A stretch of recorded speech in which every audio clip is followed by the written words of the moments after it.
गणमाध्यम मंतव्य रखी विवाद को आसथिबा एंकर लिजा नारे थाना अभियोग बालेश्वर सहदेवकुंटा थाना अभियोग कर बालेश्वर मेलोडी एसोसिएशन ह्यूमन सांगर मृत्यु विवाद को नहीं गत 4 दिन तले गणमाध्यम आगे बालेश्वर मेलोडी एसोसिएशन को नहीं एक विवाद बयान से देते जहां नहीं बालेश्वर सहदेवकुंटा थाना लिखित अभियोग कर मेलोडी एसोसिएशन एपटे निज बयान पर क्षमा प्रार्थना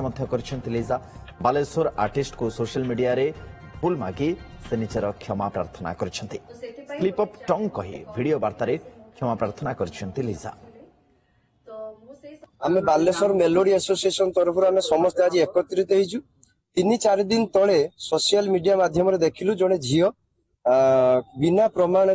प्रमाण आधार रे बालेश्वर कथा बालेश्वरिया ना धरिकी बालेश्वर कला संस्कृति ऐतिह्य विषय किसी न जाणिकी बालेश्वरिया ना धरिकी बालेश्वर सम्मान को नष्ट कर जो झील को सही सोशल मीडिया माध्यम टाग कर भद्र हिसाब से गोटे भौणी हिसाब से विनम्रतार सहित कही कथा को भूल मागि नापी भी विनम्रतार सहित अनुरोध करूँ किंतु गोटे दिन 2 दिन गला पर भी से झील भूल मागिले ना से यही पागलामी यही अभद्रामी यही दुष्टामी अनेक ग्रुप रु तड़ा खाई आज्ञा तेणु आम समस्ते बालेश्वर कलाकार मिसी बालेश्वर सबू मालिक माने मिसी थाना एफआईआर दौचु प्रति बालेश्वर पुलिस प्रति कार्यानुष्ठान ग्रहण करिवे आशा विश्वास वीडियो एथि करूची कि किछि दिन हबो ह्यूमन भाई मृत्यु के नै कि मो ठारो जो बाइक गुडे निया जाउची तो मो बैनर जते बळे ह्यूमन भाई बैनर रे मो फोटो देखा हला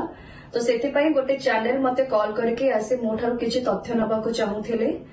तो मु से समय रे मो टंग स्लीप हो जाइथिला कि मो पार्टी रे बाहर थिला बालेश्वर आर्टिस्ट तो सेही जिंस को नै बालेश्वर किछि आर्टिस्ट मानन को बहुत बाधी थिला एवं जोथि पई से माने मो पर क्षुब्ध प्रकाश करथिले जहां भी आम भितरे जहां भी हेछि सेति पई मु सॉरी कहया को चाहेबी विष्णु मोहन भाई को एवं समस्त बालेश्वर आर्टिस्ट मानन को मध्ये मु सॉरी कहया को चाहेबी कायना मो पई आपण मानन को बहुत दुख लागिछि आपण को हृदय को बाधिछि तेणु जहां भी हेछि इंटेंशनली किछि भी हेनी सबु किछि कोइंसिडेंस रे हेछि सो बस आपण माने मो पर जो क्षुब्ध प्रकाश करछन्ती बा मो कथा को नै जदि आपण को बहुत बाधिछि I am so sorry Vishnu भाई।